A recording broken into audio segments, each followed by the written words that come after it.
Hi, can you hear me okay? Yep, take it away. Okay, good. Hi, I'm Clara Conti. I'm the General Manager of Presidio Federal. For context, Presidio Federal has just completed a spinoff as a wholly owned subsidiary and an independent entity of Presidio. We have traditionally been a value-added reseller of collaboration technology and IT modernization products and services. However, we are rapidly transforming into an innovative solutions provider by adding capabilities in the areas we see as most critical for the federal government. Our growth platforms include augmentation, automation, cloud, cybersecurity, digital infrastructure, and collaboration. For additional context, my background has always been building technology companies. Over the last 20 years, I've worked as a government contractor providing innovative solutions and services in support of our nation. Other client solutions involved cloud and automation, big data, mobile, Internet of Things, blockchain, and security technologies. However, my educational background is not in technology. I majored in communications with a minor in computer science. I've been working in the technology throughout my entire career. So as you might say, with these technologies that I grew up with, these are now the technologies that agencies are required to modernize. When we look at the list of women panelists for today's event, it was encouraging to see the high caliber of women who are operating at senior levels of government and industry. That wasn't always the case.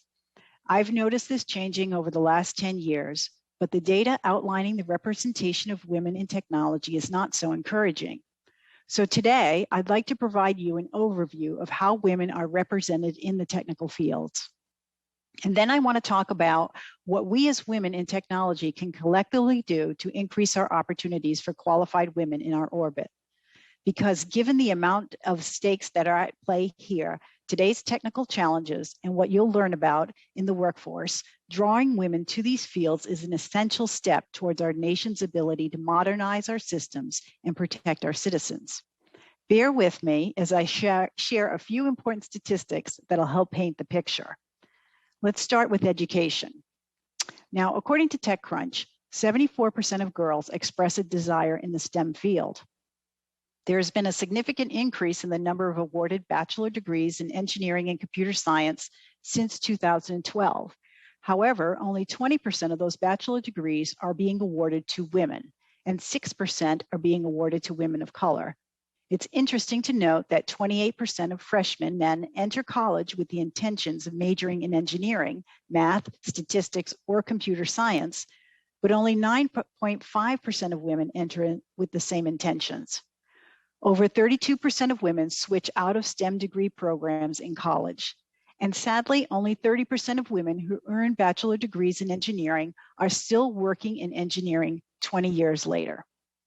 So the bottom line is that more women are considering technical fields, but changing their minds before they even get there.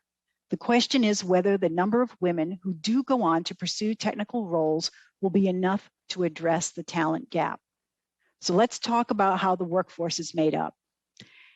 In 2020, women represented 75% of the professional workforce, yet the tech workforce is made up of only 25% women. 13% of all engineers in the workforce are women. 26% of all computer scientists are women. At the same time, half of all organizations say the digital tech talent gap is hampering their transformation programs and that their organizations have lost competitive advantage because of the shortage of talent. Given the projected growth of technology-related jobs over the next 20 years, it is essential that women become a larger share of the technology workforce.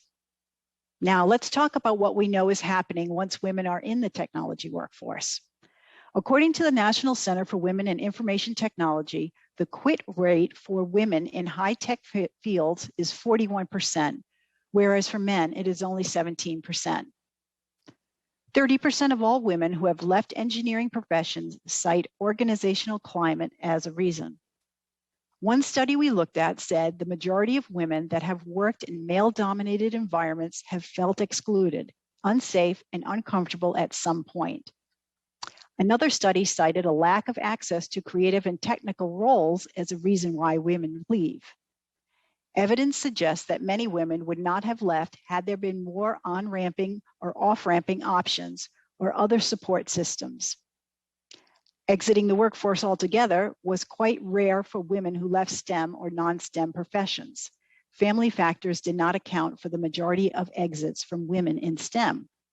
So, research suggests that women are not exiting these careers primarily for family concerns, and even when they are, they might have made different choices if more flexible options to support these competing responsibilities had been available.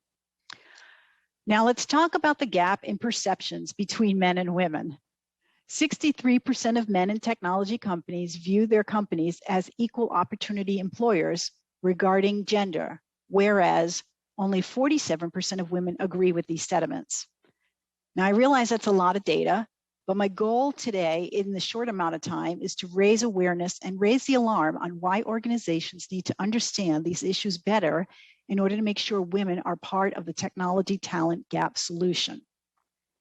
So let's talk about what organizations can do to support women and ensure they are active participants in the technology workforce. Number one, create a culture of inclusion. Anyone would feel more willing to stretch and actively contribute outside their comfort zone if there's an overall culture of inclusion. In speaking with successful women in our organization, I learned that they may experience a confidence gap, so a culture that is encouraging and supportive is very important. Leveraging certification. The vast number of technical certification programs provide opportunities for women to take on technical roles, even if they choose to not to pursue their STEM education.